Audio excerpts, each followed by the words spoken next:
Low Town, North Shields, the street of all nations. Hardly wide enough for a cart to pass along. A strange place to wander and study our fellow creatures. Everywhere you look, there's people, hundreds of us, packed together into dingy recesses, tramping back and forth, making our passage up and down steep, narrow stairs and reeking courts, picking our way gingerly along wriggling, suspicious-looking alleys that you might not want to venture down. You can hardly hear yourself think sometimes above the din of rumbling carts and tramping hobnail boots, butchers, mongers, bread shops, the brawling and squalling of everyday life. And everywhere it's the stench of fish and the river. It's the sea that unites us, bringing folk from the four corners of the globe, swarthy sailors and captains, engineers, firemen, fitters from Europe and Africa, Russia and the East. Flags of their countries hanging from boarding houses litter the street. Colours bleached grey by belching smoke and fumes hanging in the air. You can't miss the decaying wharves, thick with stinking seaweed and muck washed up by the tide, or the whistling of steamers and the hoot of foghorns on the river. The Tyne. That's the reason we're here. She's the heart and soul of the place.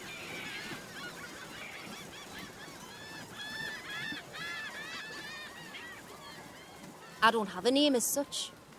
The canny folk always refer to me as the Dolly. I was fashioned by the hand of Mary Spence, and like me sisters before and after me, have marked time upon this street. Here, where tolerance flourishes and the common language of poverty is spoken by all. Come, let's walk for a while and allow me to introduce you to some of those who lived and worked here. Do you see that old man just ahead of us, pushing his broom along the filth-covered gutter? See how he keeps his head lowered into his thankless task. What? No, don't feel pity for this man. It should be pride that you feel, and privilege to look upon this council's scavenger. Why? Well, on another narrow street, many miles from here, that same man found glory.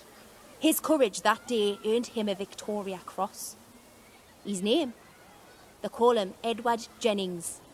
And he made his way to the low town of North Shields from Mayo, a county of his native island. However, it's in India where his act of valour won him the thanks of the commander of the British forces during a time of crisis for the then British Empire. Can I tell you more of his story? Well, to do that, we'll need to start on a wet day in a place called Ballinrobe, at the house of a tenant farmer and his family.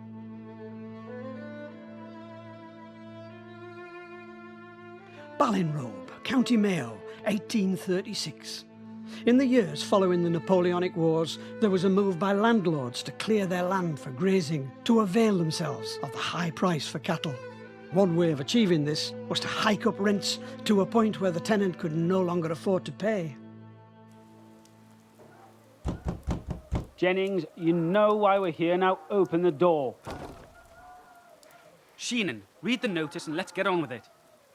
Under His Majesty's laws governing rents due to his lordship on the 1st day of December 1836, I hereby grant warrants for the recovery of such debts owing by order of George Bingham, landlord for the downland district of Ballinrobe in the barony of Kilmaine in the county of Mayo.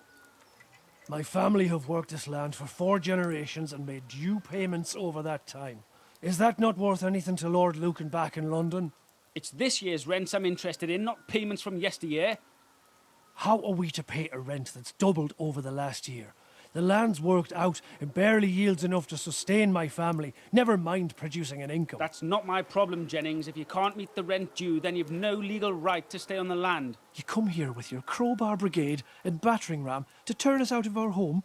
Sure, the amount of bodies with you today, you could blow the bloody place down if you'd a mind to. Wisht, boy. Show some respect, young jackanapes, or I'll tutor you and such with this piece of blackthorn. Respect? Respect for what? For a man that would turn a family out onto the road in the middle of winter because there's more money in growing meat than potatoes? Aye, for a landowner who's never set foot in Ireland, let alone Mayo, but instead sends his bully boys to do his dirty work for him. Esh Toby Hal. I warned you, boy. Thanks. Your cudgel will make a fine piece of firewood to keep me man the wee ones warm by. In the house, Edward. Gaio my yed, me bassarin, before I see Ursula, be feck feed me together unmarky. What did he say? That he would rather die on the land than have it taken from him. That's your choice, Jennings. Bailiff, carry out your duty. There's more ways to opening a door than with a latch. Set up the frame, boys, and swing the bark. You raise that battering ram against this door, John Sheenan, and I swear it will be your last act on this earth. Well, what are you waiting for? Break down the door and empty the place. Anything of value will be sold to pay off the debt. You want to take our home, Mr. Sheenan? Okay then, here's the first stone of it just for you. Jesus, Joseph and Mary, what have you done, Edward? We all seen it. Violence offered against an enforcement agent. I believe you've killed a man. Go, boy. Get away from here while you still have the chance. Eddie, where will you go? Don't worry, Ma. I'll try and make my way to England and take Billy's shilling. If I can't beat the English, then I'll just have to join them, I suppose.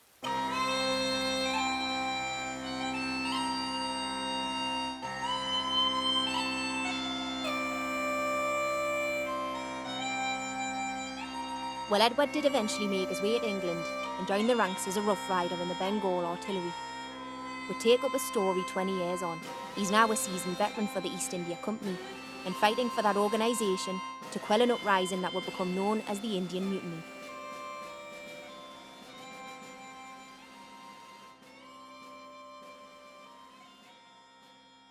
Northern India, November 1857, during the relief of Lucknow.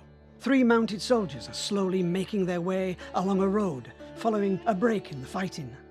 2 of the men are riding abreast, with the 3rd slightly behind.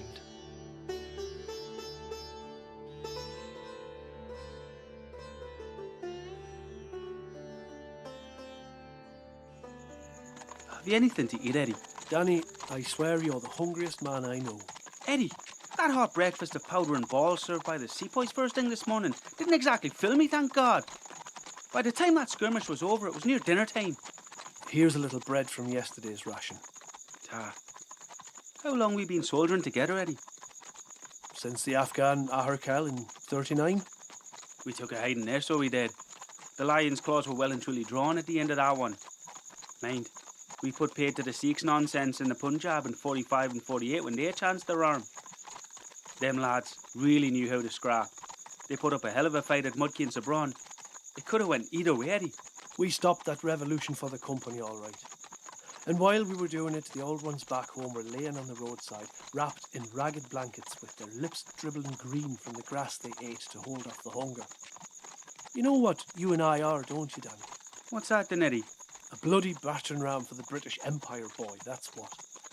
Just a couple of bailiffs come to collect the rent for the company, and those who can't pay have their land and lives forfeit. What we're doing here isn't right. Well, principle's a grand thing, Eddie. But in my experience, there's neither satisfaction nor value in starvation. Maybe you're right. Too much thinking is no good for the likes of us. Just keep a keen edge on the blade and the bullet wet. At the end of the day, what's wrong with fighting your own bloody army? The sepoys should be grateful that the East India Company has agreed to steal their country and change their way of life. And they should thank a Christian God for it. Too right, Cara. Help me! It came from the other side of this wall. Someone's on the end of a dowsing. You two, stay here and watch me back. Go on now. Right, you jackeens, they are here. They're coming. Ha!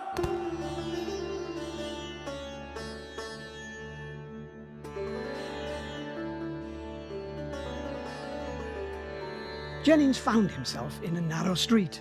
At the far end, a British lieutenant was backed against a wall, with a group of men wielding swords against him. Without hesitation, he galloped forward and hacked at the assailants until they fled in panic. He then dismounted and lifted the badly wounded officer onto his horse and took him to the medical tent.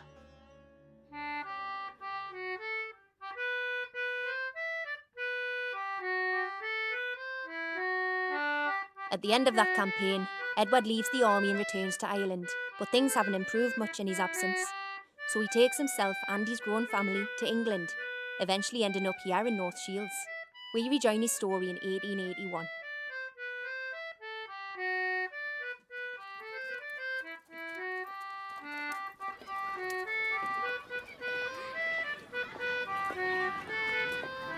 Roberts, 9pence or a shilling a couple. Black pudding's fresh this morning. A nice black pudding, Henny, eh? A fat 'un and a good 'un, Henny. Hot pies, tossing pies! Geese, £half-a-crown or 3 shillings each. A dwelling on King George's Stairs, Lowtown, North Shields. What is it? My name's Denley and I'm here to serve you with an eviction notice for non-payment of rent. You know what an eviction notice is, Jennings? Yes, I'm familiar with eviction notices, mister, and of their effect on the health of bailiffs serving them. What? Never mind. How much is the outstanding rent? According to these papers, £2, 3 shilling and sixpence. I'm to take whatever I find inside to help offset the debt. It'll be a short search if you did. Here's your money. Let me have a receipt, and that is an end to it. Here's your receipt. I was only doing me job, Mr. Jennings. I've tried to settle my own guilt a few times with that line, boy. Eddie, where did you get that money? I got rid of a few bits and pieces that were just gathering dust. What bits and Eddie, you didn't sell your medals. Well, what if I did? But your VC, Eddie. It was the only thing they gave you for 20-odd years of soldiering. That bit of medal and a shilling a day pension. Kate, I am 62 years old, and that medal was awarded for a 5-minute period in my life. I had no idea what I'd find when the horse took me over that wall all those years ago. I could just as easily have been cut down on landing and left to the local dogs to feed on. Eddie, you were a hero.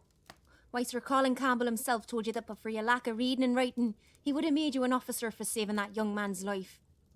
He did, and he as good a man as ever did service with the colours.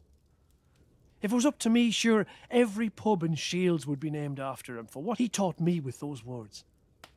For in truth, Kate, the medal gave me little in its winning. Just a few pats on the back and some lines on paper that I couldn't even read.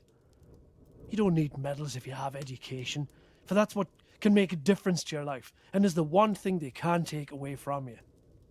All my 5 children will have as much schooling as I can get them. Now, no more talk of medals.